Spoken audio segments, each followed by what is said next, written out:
Hello, everybody, and welcome back to another exciting edition of Out on That Line, the podcast. And tonight, we've got plenty of Java and Chesterfield Kings, and we're going to have a wingding. I'm doing something a little different this week. No Jeff. I'm joined by frequent guest of the show and co-host extraordinaire. His name is Tanner. We traded our washing machine for him. Let's see what he has to say. Tanner, how you doing tonight? I'm great, and that was a Maytag, so that was a really nice washing machine that you Correct. traded in.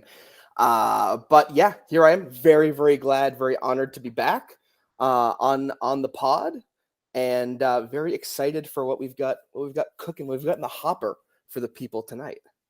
Because on a night like this, story gets told. How the podcasters get restless, but the pod does not grow cold. And I'm sure absolutely no one knows what that's a reference to, and that is what this episode is here to change. Tanner, we're talking about not one album, but two. Talking about Donald Fagen, the Nightfly, and Kamakiriad. An independent station, WJAZ, with jazz and conversation. The man behind one of Jeff's maligned projects, Steely Dan. You know, when the cat's away, the mice will play, and the mice will play Steely Dan and Steely Dan adjacent tunes. Donald Fagen, the really, the voice of Steely Dan, you could say, post Can't Buy a Thrill, when he hated his voice for that album, right? He comes into his own, and then ultimately comes out with some fantastic solo material. And this is some stuff that one album we've been talking about a lot lately, and one that we really rode hard a few years ago. So it's a great opportunity to kind of bring them both together. So I guess starting with the Nightfly, as with most things in these situations, you were the one that encouraged me to listen to it. With most smooth music, you and I, the genesis of that was kind of from that web series Yacht Rock, which we both really still swear by to this day.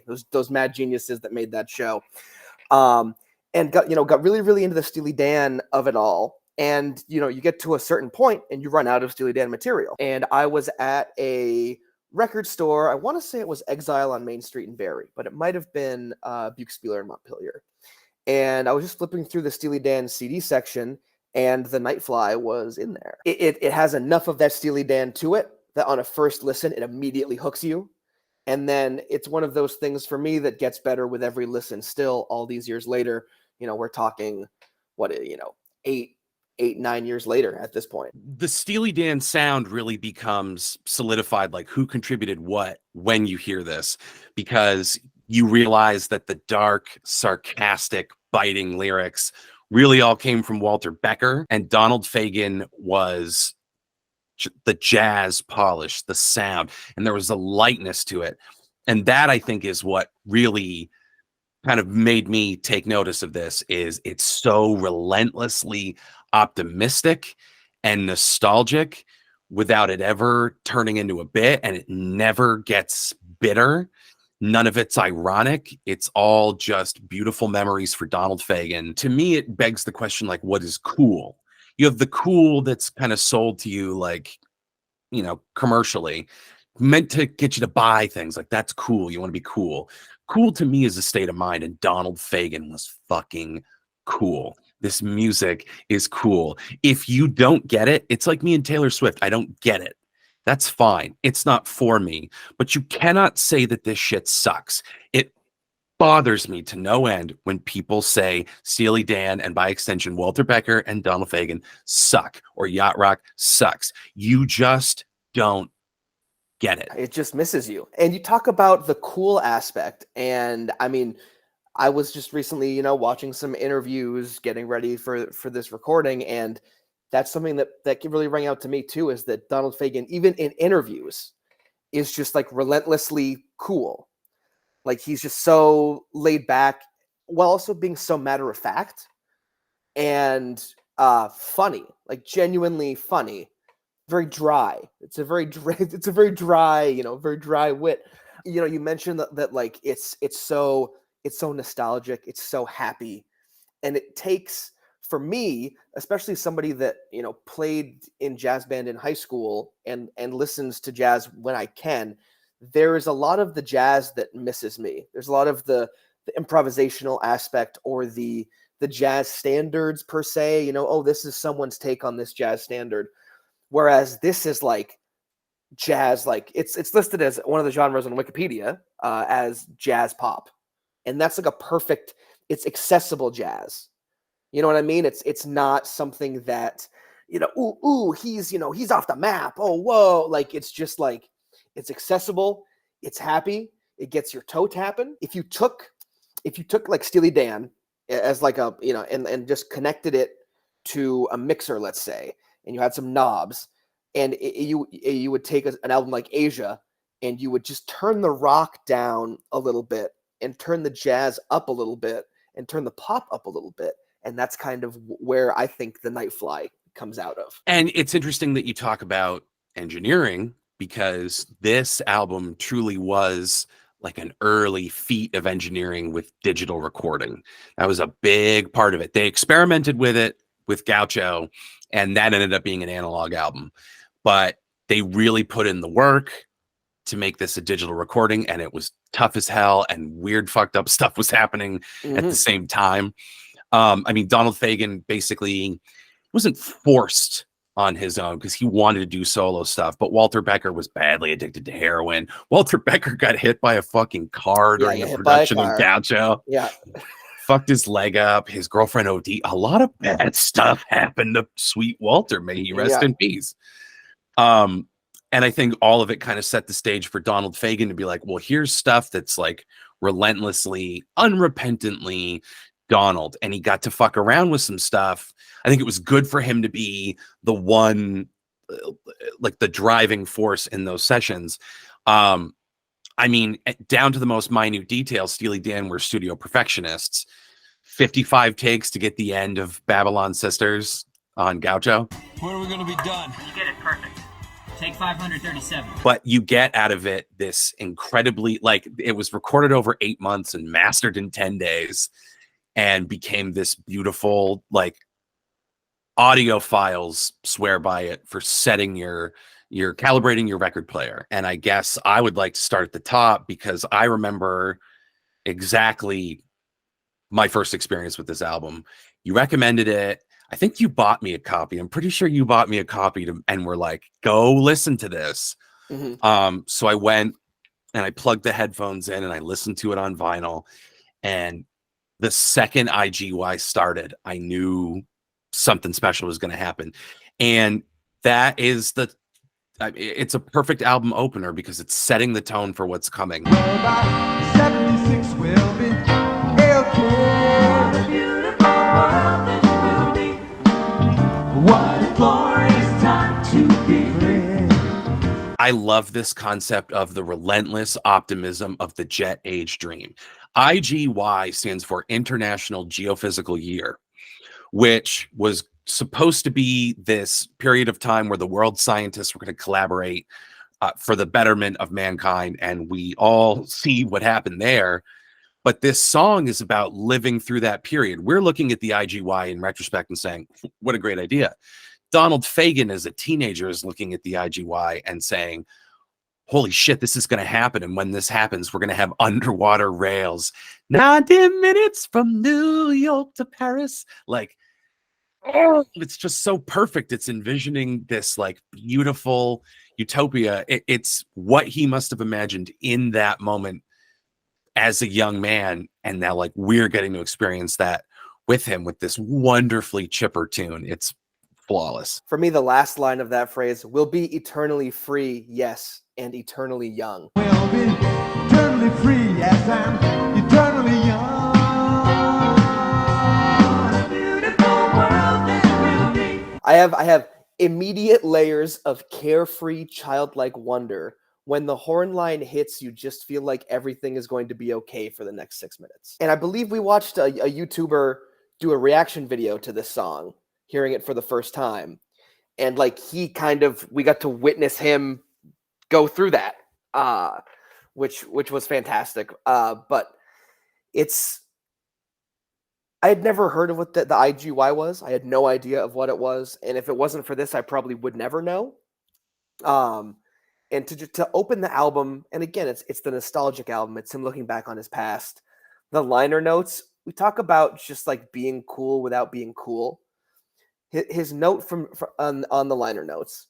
The songs on this album represent certain fantasies that might have been entertained by a young man growing up in the remote suburbs of a northeastern city during the late 50s and early 60s, i.e., one of my general height, weight, and build. Well, and his parents moved him and his sister out to the burbs, and he in Jersey, and he hated it. And so his escape was his records and was these late night jazz shows. And they really brought him. He described it as like it was a world more real than the world he was living in. Any world that I'm welcome to is better than the one I come from, right? Yes. Oh, and also a world of my own is a line that they use in a lot of Steely Dan songs too. Oh, and also I recall when I was small how he spent the days alone. Donald Fagen has snuck this kind of nostalgia for his youth into a lot of stuff. And I think in a lot of ways, this album, I don't want to say exercised it like it tortured him, because he loves this, he cherished this. But I think after he made this album, he fell into a deep depression for like a decade. He was all fucked up. And I think that was because like he had really plumbed the depths of this, and like, where do you go from that? And how do those memories change when you've dwelled on them that much and you've exposed them? Like, it kind of feels like this album set that shit free, and it was kind of scary for him because he had kind of lived out his youth, and this was entering a new phase for Donald Fagen. I don't know. All my interpretation from what I've read, and then the connection between Nightfly and Kamakiriad, which we'll get to. But it's so awesome getting to share those moments with him while he's up in his bedroom at 4 a.m. listening to that late night jazz radio. And that is this album to a T. And I mean, I agree with you. I often wonder what it must have been like for him, you know, when all of the work was done, when the last track was mixed, you know, and they were in the room and they listened to it, and you know, him and Gary Katz, and they both look at each other and they go, that's it. You know, it's his youth basically on record. It's his youth recorded. He said in 2006 that he hadn't listened to the Nightfly since he made it. And he never went back and listened to it. Obviously, I think that changed because a few years ago he toured it, and there's a live recording of him playing it, I believe, at the Beacon in New York, top to bottom, with you know, Steely Dan minus, I believe, Walter Becker, who had already passed at that point. But I mean, he dumps it all in, and then he never goes back and listens to it again. And we talk about the studio perfection and everything, and this album is loaded with studio musicians of the highest caliber. Jeff Porcaro is drumming all over this thing. A couple of my heroes, the Brecker brothers, Randy Brecker on trumpet, Michael Brecker on saxophone on this song. They really shine on IGY. But they're all over this album. And there's something so, like, for me, having grown up and finding these guys through jazz band, and then seeing in the present that they linked up with Donald Fagen in 1982 or 81, 82 to record this thing, you know, it's just like two of your heroes, you know, kind of just like shaking hands, you know what I mean? And you're just like, okay, I love this and I love this. And why wouldn't they have worked together? You know, why wouldn't they be playing on IGY? It's one of the best jazz tunes I've ever heard. Why wouldn't the Breckers be playing the horn parts, you know?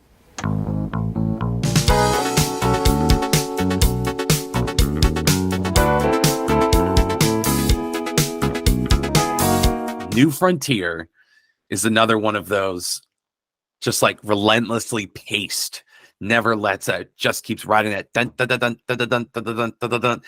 And it's got this like wonderful, again, tongue-in-cheek without being like bitter and ironic about it. It's about like having a rager in your parents' bunker while they're out of town and trying to hook up and talking about your future. And it's kind of this like, you're hanging out in a bunker and there's like no reference to like their feelings of apocalyptic angst.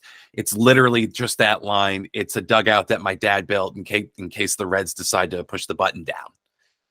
So it's dad's anxiety. We're kids. We're going to live forever. And we're going to go get fucked up in this bunker and talk about the shit we're going to do when we get older and what our ambitions are. And it could have gone any number of dark ways. Like but what if those ambitions are unfulfilled? He dispenses with that. He's like, no, this is fun. I'm having a good time. You're having a good time. Why complicate this by thinking about future consequences and worst case scenarios? This is about right now in this moment. It comes on and you just smile immediately because you know it's coming. Do you have a steady boyfriend? Do you have a steady boyfriend? It has the piano part, the boom, boom, boom, boom, Oh, boom, boom, boom, boom. This song has 2 guitar solos on it.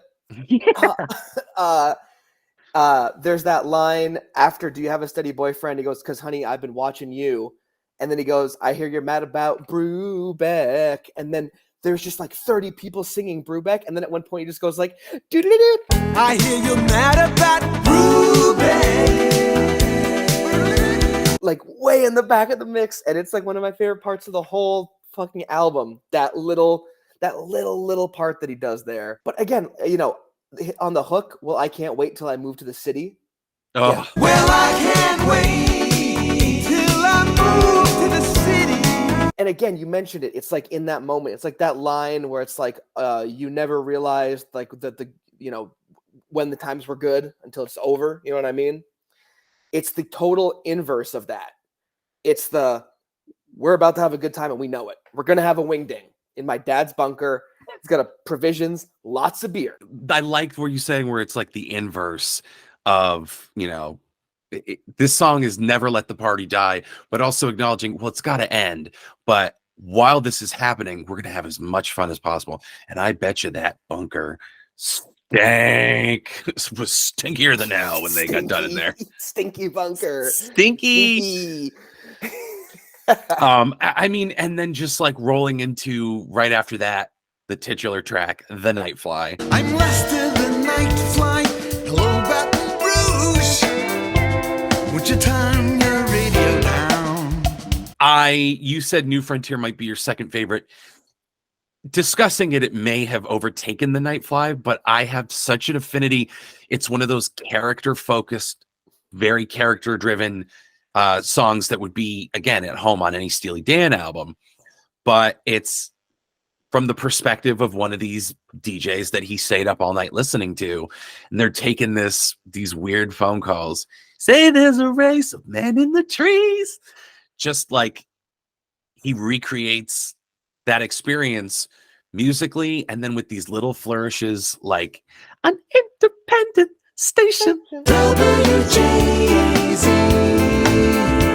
With jazz and conversation. You can't stop doing it. You think you can do one little bit, and then you're singing it's like Cartman when he can't not do I'm sailing away. It's just like incredibly catchy. It's a great like character-based moment, and there's more of that comes along soon in this album. But for me, this is maybe not musically. I would have to give it to like something between IGY and New Frontier, but it's not like the most musically superior, but for me it embodies the essence of this album. Yeah. I mean, it's the title track and the album artwork, which is one of my favorite. Oh, the artwork of this album is so simple and it's so fucking effortlessly cool, dude. You know, him as a DJ with that crappy, I don't even know what you would call that wallpaper, the perforated crap that if you ever saw an older radio station or ever worked in one, that's what the studios looked like. All the inside of it is that junk wall. He's got the big clock next to him. He's got the clipboard behind him. He's got the ashtray with a bunch of cigarettes in it. He is Lester the Nightfly on the album cover. Like that is the character that like he is playing in the song and who he's portraying on the actual album artwork. And it's just like, you know, tonight the night is mine, late line till the sun comes through the skyline, you know, like he's the DJ, the night is his, you know.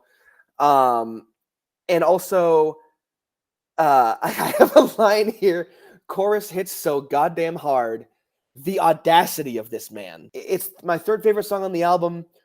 It goes like IGY, and there's like a bit of a gap, and then New Frontier is like a 2A, and Nightfly's like a 2B. They both have merits. I just think that New Frontier just has that little extra little edge that puts it over the top. The little extra something, that little extra. What's the difference between ordinary and extraordinary? It's that little extra. In closing on Nightfly, I would say the goodbye look is what I really like is that it's another fully fleshed out character. It's a guy that like knows he's about to get deposed or the coup is coming or whatever. He's a Caribbean leader. It's got that marimba kind of to it. Yep. And the line, "Won't you pour me a Cuban breeze, Gretchen," is the one that stands out for me all. "Won't you pour me a Cuban breeze?" I just really love that. And then Walk Between the Raindrops is fine. Nice little love ditty. But the "Oh Miami," that's great. That's great. I usually like albums that like end with like a mega 10-minute, opus. But there's a lot of merit to ending a song with like a 2.5-minute song and just getting out clean. You know what I mean?